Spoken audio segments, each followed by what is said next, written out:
Sorry, may mahal na akong iba. Ganyan kasaya si Kim nang sabihin niya ang linyang, "Sorry, may mahal na akong iba," na siyang ikinasaya rin ng kanyang mga kapwa It's Showtime host, lalo na ni Vice Ganda.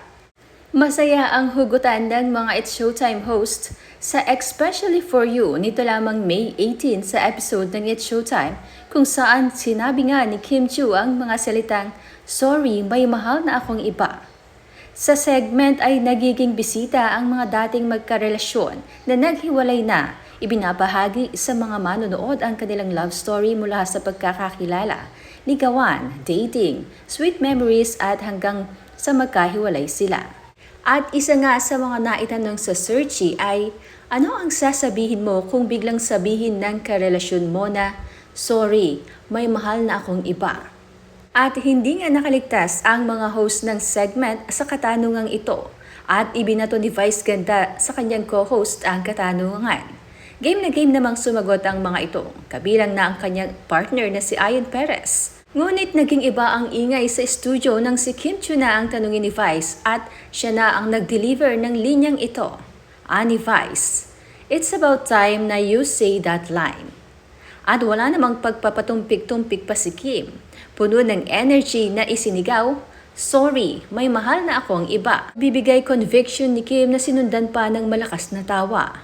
Napapalakpak naman ang kanyang meme Vice, sabay sabing, "Celebratory ang taray." Grabe naman, hirit ni Fong Navarro.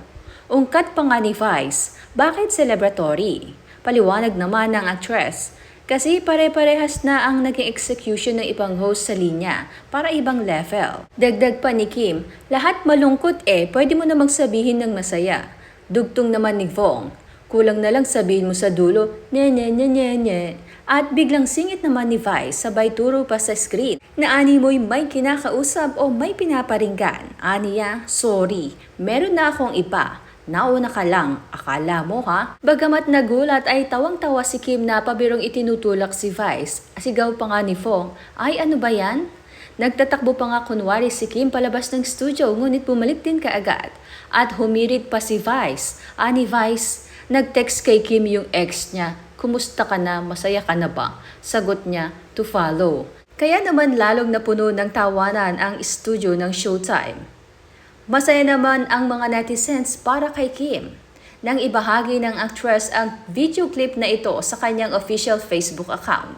At dito nga ay marami sa followers ni Kim ang nagkomento na natutuwa umano sila na makitang masaya na muli si Kim. Tama rin umano si Vice na it's about time na para sabihin ni Kim ang naturang linya. Dahil halata naman umano ang kantsawa ng mga It's Showtime hosts ay patungkol sa paghihiwalay ni Kim at ng kanyang ex-boyfriend na si Sian Lim.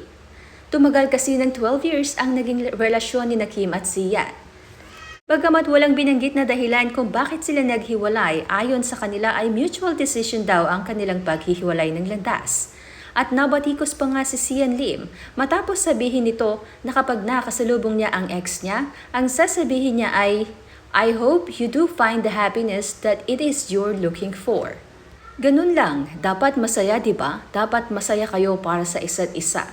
At may mga nagkomento pa ngang dahil sa sagot ni Sian ay halatang guilty ito sa breakup nila ni Kim. Lalo na at kamakailan lang ay inanunsyo na ni Sian na totoo ngang nagde-date na sila nang nalink sa kanya na si Iris Lee. Samantala wala pa namang inaanunsyo si Kim na bagong pag-ibig ngayon. Ngunit makikita kung gaano silang kalapit ng kanyang leading man na si Paolo Avellino.